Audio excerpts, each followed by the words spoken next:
Mga tropa, kikwento ko lang sa inyo yung nangyari sa atin noong nakaraan. Nag-fishing tayo at muntik hindi na tayo makabalik. Ngayon ko lang naiintindihan yung bali-balita noon nung wala pa ako rito na may mga nawawalang Pilipino dahil sa fishing. Ang nangyari, nakatalikod tayo sa dagat, biglang lumakas ang alon, hinampas tayo. Tinangay yung tsinelas natin kasi natumba tayo dahil sa lakas ng current ng tubig. Lahat ng gamit natin tinangay. Umuwi tayong walang huli, basang-basa. Pakita ko sa inyo yung mga video ay mga tropa. May nakuhanan tayong ilang video na gusto kong i-share sa inyo para maging babala dun sa mga kababayan natin at yung mga gustong pumunta rito, lalo yung mga mahilig mag-fishing. Alamin nyo muna yung lugar, kung anong status ng tubig, kung bigla ba siyang tumataas o ano. Mahirap. Nakakailang araw na mula nung nangyari yun hanggang ngayon, nanginginig pa rin ako pag naalala ko. Pakita ko sa inyo mga tropa. Ito yung nakuha na natin nung naglalakad tayo papunta dun sa spot. Gaya ng karamihan pag nagfi-fishing. Napaka-excited natin. Napaka-excited ko dyan. At lalo't maganda ang taas ng tubig. Sa forecast niya, yung time ng dating ko dyan, yun yung patas ng tubig. Dito sa New Zealand, yun ang sinasabi nilang kagatan ng isda. Kaya napaka-excited ko dyan. Gusto ko kung pwede ko lang talunin na makarating agad ako dun sa location na gagawin ko.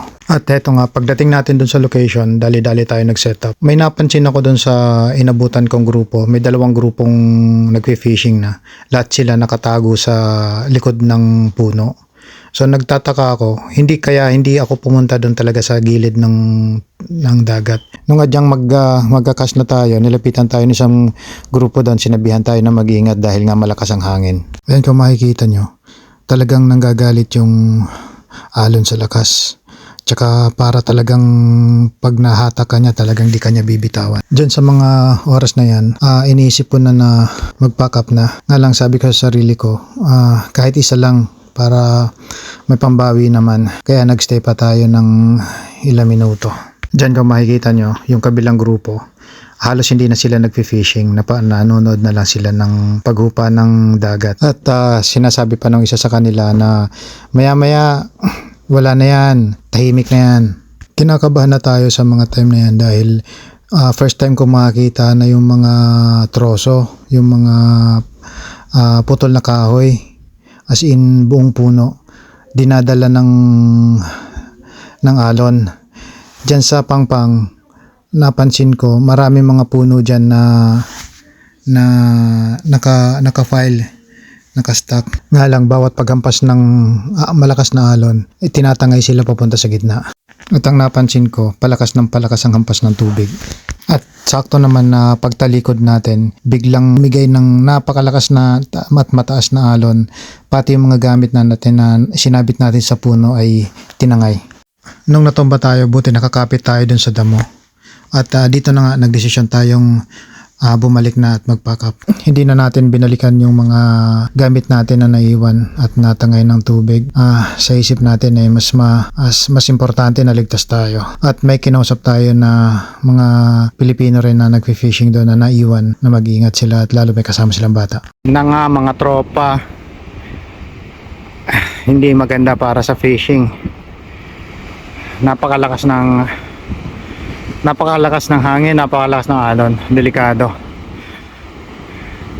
Ngayon ko lang naiintindihan kung bakit talagang maraming tawag dito, nakakahapo. Maraming nawawala na mga nagfi-fishing. Yan. Ayan, sabi ng mga nauna rito kanina, okay pa yan.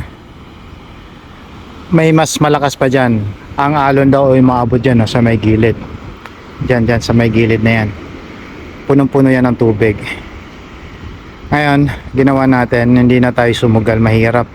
Tumapon na yung bag natin, yung lure natin. So, kaliwaliw. Let it go. Makakabili pa tayo nun. Mahirap madisgrasya. Lalakas ng alon, no? Yan. May dalawa pa doon na nagpi-fishing, kabayan. Na doon sila. Pinagsabihan na rin natin, kinausap natin na huwag na sumugal. Kasi may kasama silang bata. Yan. Yung bata may backpack pa kanina, naglalakad sa gilid. Napakadelikado. No wonder ang daing trosong nakasalansan sa gilid ng dagat dito. Yun pala yung dahilan. Pag malakas ang alon, dinadala sila dyan sa gilid. Dyan sila sinasalansan. Delikado. Yan. Basang-basa tayo mga tropa. Di bale, may plastic bag naman sa kotse. Gawin na lang natin ang para makauwi tayo ligtas. Hirap.